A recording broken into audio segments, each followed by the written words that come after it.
It's been one big journey. I mean, I still remember the night on top of Baralacha. It was so cold, biting cold. I must have been about 2 kilometers short of the pass.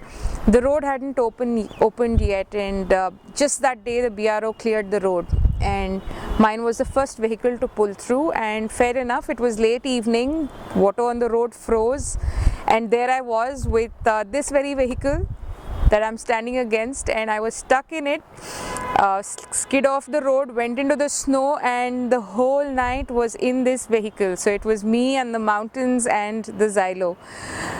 I guess it was that night that I finally made up my mind. I mean, if I can endure this, definitely I was now ready for a transcontinental drive. Had been my dream, had been thinking for many years. Ever since I started driving, in fact, it was always this fascination about what beyond India, having driven so much within the country.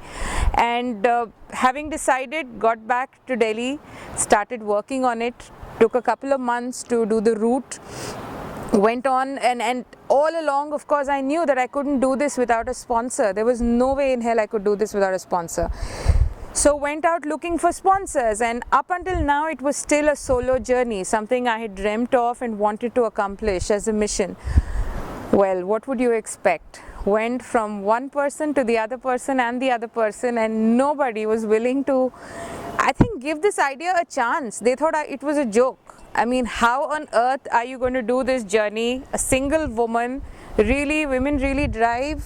There were so many questions in their head, and I would go from one place to another place just telling myself, no, there's going to be this other person who will be interested. And finally, yes, Mahindra First Choice Wheels, my lead sponsor later on, they were the first people who at least said, okay, let's hear you out. Maybe there's something that's possible. And trust me, that was such a huge boost to the entire effort. I mean, for the first time I felt, okay, so I'm not foolish.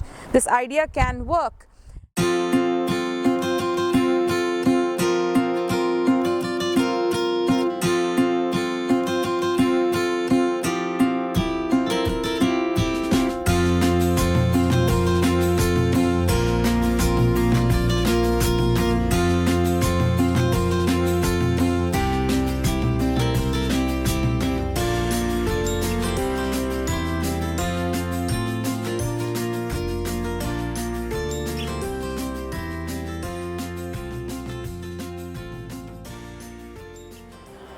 Well, one thing is the intent. The other thing is actually being good with the machine. Yes, the fact is that a lot of women in India drive in the city, they drive to work, they drive to the marketplace, but you don't see too many on the highway, right?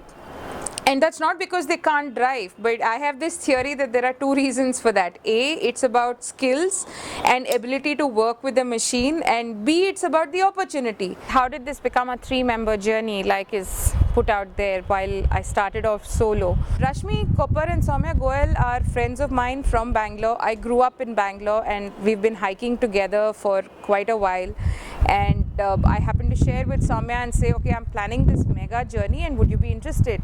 And she's like, wow, I'm in, and that's it. Beautiful drive. Peaceful.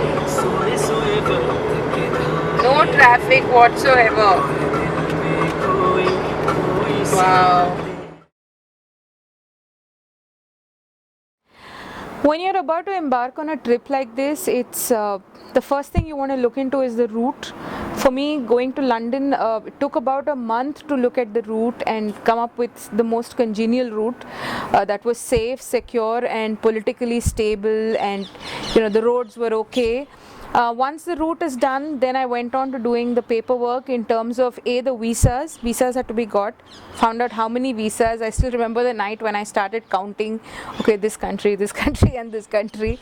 And then it was the road permits, because China and Myanmar required road permits, self-drive permits, which took quite a while to process and was perhaps the most expensive in this entire journey. Then it went on to the vehicle itself. Mahindra First Choice Wheels deals with second-hand or buys and sells used cars. So they gave me a Scorpio 2013 model that had run 68,500 kilometers already. Not a problem at all. Mahindra vehicles are far beyond that, can run easily up to 1 lakh or 2. terms of kilometerage. So sat in the garage for 2-3 weeks with a friend of mine in Noida. His garage is in Noida. Ripped open the whole vehicle, inspected each and every part, from the gearbox to the wheels to the suspension to the brake drums to everything. We ripped open and saw and changed a couple of parts, procured whole lot of spares. I was clear that after I leave India, I'm not sure where I'm going to find spares. So all spares, all functional spares I had to get before I left, including all lubricants and oils and all of that as well. So once the vehicle was ready, then I think it's about getting ready in the head.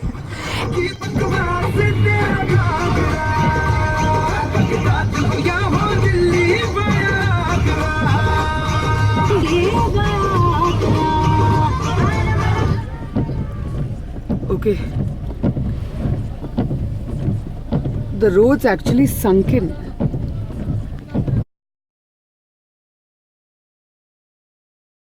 Top 5 memories. The first is definitely driving through the floodplains in Myanmar. It was challenging, it was great. A lot of adrenaline. The second memory was the road in Kyrgyzstan as we entered from the Chinese side, this long road just straight to the horizon, and mountains, barren mountains on either side. That was brilliant, that sight when I think of it. The third one for me was perhaps the drive from Bishkek to Osh. I was doing this alone, this section that I drove alone again, just like I had driven alone from Moreh to Mandalay in Myanmar. I think that sense of just being alone in a vehicle and experiencing, stopping for at these pit stops, it was a brilliant feeling. That solo feeling basically is what is going to remain. Then in Rovaniemi in Finland, the kick of actually being at the Arctic Circle, or so people believe, at where the imaginary line touches the ground, that was really great. I mean, I felt great at that point. And I guess the last memory, if I were to peg that would be at Germany. In fact, I was in the outskirts of Frankfurt, and I still remember we went to this really small village that had a tower kind of a thing on top, and you could see the forest in autumn hue. Colors, I mean, all kinds of colors, and the trees were all colored. It was beautiful. The best food memory for me was borscht in Russia, and it was refreshing. It was hot and steaming in that cold Russian environment. It was beetroot soup, and the worst for me was unfortunately in Myanmar. I forget the names. They give us very weird things to eat, something like fungus it was, and the other thing was lapatao, which was some green tea leaves. For God's sake, I couldn't handle it. I guess Hi. What an experience we're having.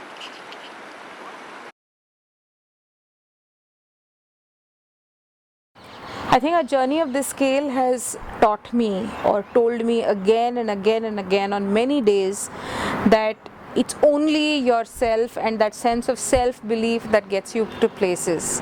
It's really not about the destination. It is about how much you believe in yourself through that journey. And I think that confidence and that affirmation is going to be with me all my life. There's no way on earth that I could have done such a journey, undertaken such a journey, if I kept getting bogged down by every single person who told me I was foolish, if I kept getting bogged down by the vagaries of nature, the floods, the landslides, kept getting bogged down by people that I was with. Sometimes being a loner by nature, sometimes just dealing with people is cumbersome for me.